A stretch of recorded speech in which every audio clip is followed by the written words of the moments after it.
Hello everyone, my name is Najib Gajule. I'm an international student at TCC. I want to start by apologizing that my computer is broken at the moment, so I'm going to be doing everything on my phone. I've tried to make adjustments so that everyone can be able to see my PowerPoint and be able to read everything thoroughly, so please bear with me. So let's jump right in. Um, so, like I said, my presentation is about international students tuition. I've included the link to the article that interested me, and this is the actual article. So the reason why I chose this because I'm an international student, first of all, and I've had a couple of friends that have struggled, that I know of, that have struggled a few times to meet the tuition payments, the overall, because every year they end up increasing, and with different family backgrounds, you never know what's happening. So, where is yes? So a little background about the international students and enrollment. So the U.S. hosts about 1.1 million international students enrolled in graduate and undergraduate schools, with 51% majoring in the STEM field. So this is second to Canada, and I think the UK comes in third among when it comes to enrollment numbers. Many of them, as we can see on our very own TCC campus, they come from China, India, South Korea, Japan, Nigeria, and many of them large portions of them rely on parents' funding or personal funds, but there's still quite a number of them that rely on government aid and scholarships or do the same thing as student loans like citizens. So international students, they've contributed a huge amount of money to the U.S. economy, over $45 billion on average per year. They have supported more than 400,000 jobs through schools, the STEM field, and different different societies. I guess I would say sections that are related to international students. They have led they've in, they've led to the increment of the diversity of cultures through the food, the dances, as many of the people always want to learn from what happens in their country, how they do certain things, and why they do it. It has also helped in eliminating stereotypes about the different cultures.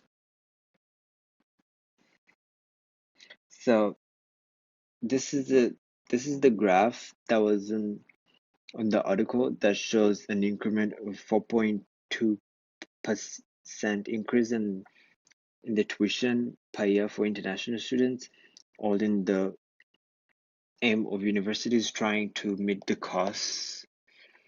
And so I came up with a few reasons on why it should be reduced.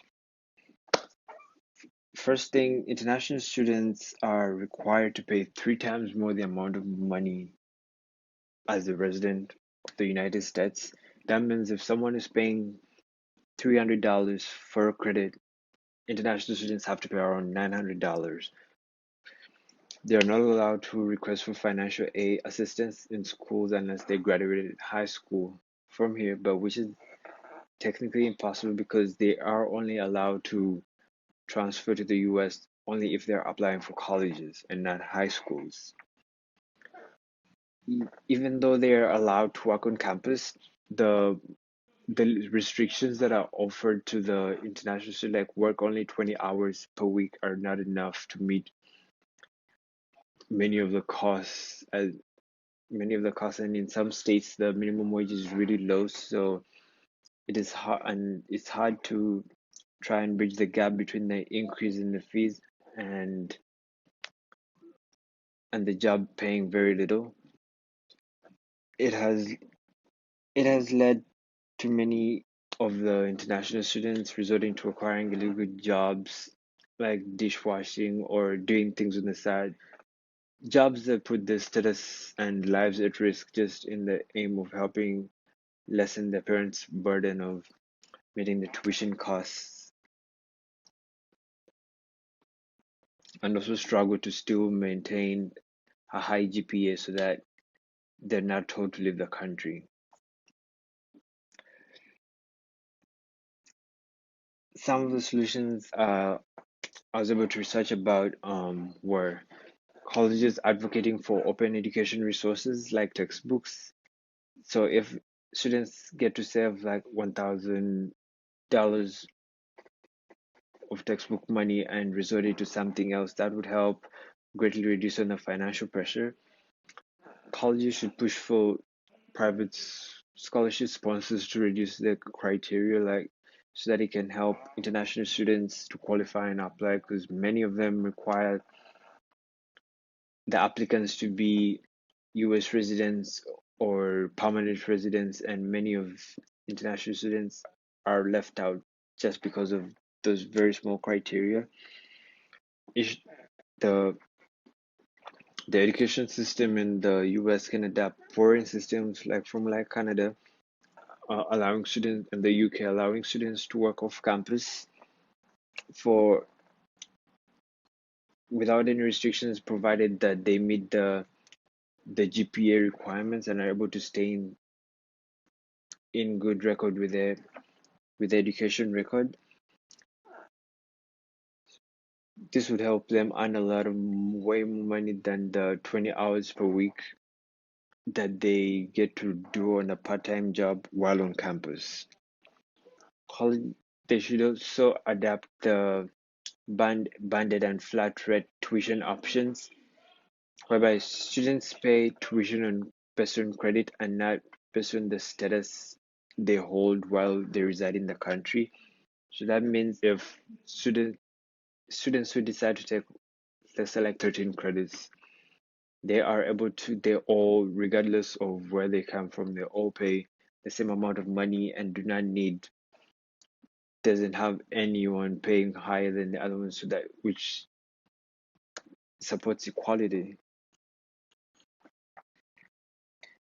And I've included my references for the research that I had done. Some of them, some of them, there's an interview by Young about how students are struggling. She conducted her interview from the University of Washington. I'll be happy to share these links or references with anyone that's interested. And yeah, I'm sorry that I was using my phone. My computer got broken last minute, and I just had to find a better means of doing this presentation.